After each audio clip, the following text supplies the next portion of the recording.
Hello guys, আমার মতন কে কে জানে প্রিয়াঙ্কা চোপড়ার সেই ভাইরাল বডি স্ক্রাবারের ব্যাপারটা। এটা আমি অনেক আগে থেকে ব্যবহার করছি, ভাবলাম তোমাদের সাথেও শেয়ার করে নিই। একটা বলে কিছুটা বেসন, টক দই, সামান্য milk, lemon, turmeric, sandalwood powder, এটাকে ভালো করে মিশিয়ে পেস্ট বানিয়ে নেবো। তোমরা চাইলে সামান্য জল দিয়েও এটা ইউজ করতে পারো, কিন্তু আমার এখানে পারফেক্ট হয়েছে। তারপরে কি পুরো হাতে লেপে দিলাম। বেস্ট রেজাল্ট পেতে গেলে এটা সপ্তাহে 2বার ইউজ করতে হবে। আর আমার এখানে পেস্ট কিছুটা বেঁচে গেছিলো, আমি সেগুলো পায়ে অ্যাপ্লাই করে নিয়েছি। এটা তো হয়ে গেল বডি স্ক্রাব। এবারে আমাদের ফেসটাও কিছুটা দেখা যাক। আমি এখানে এভারুথের ফেস স্ক্রাবটা ইউজ করছি। নাকে থুতনিতে হালকা হাতে এটাকে রাব করছি।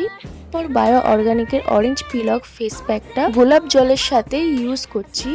এটাকে ভালো করে আমি ব্রাশের সাহায্যে মিক্স করে পুরো ফেসে অ্যাপ্লাই করে নিলাম। এই বায়ো অর্গানিকের প্রত্যেকটা ফেস প্যাক আমি ইউজ করেছি। নাও সব অ্যাপ্লাই হয়ে গেছে। এখন হাতে যতক্ষণ না শুকাবে রেখে দেবো, আর ফেসে মাত্র 10 মিনিটস রাখবো। ততক্ষণ একটা লাইক করে দাও।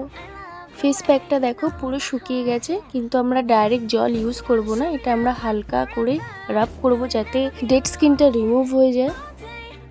সেম একইভাবে আমরা হাতেও এরকম রাব করে রিমুভ করব।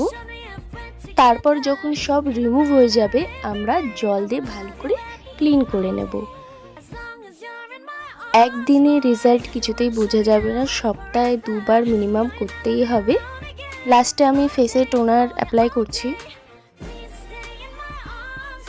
আর হাতে পায়ে বডি লোশন।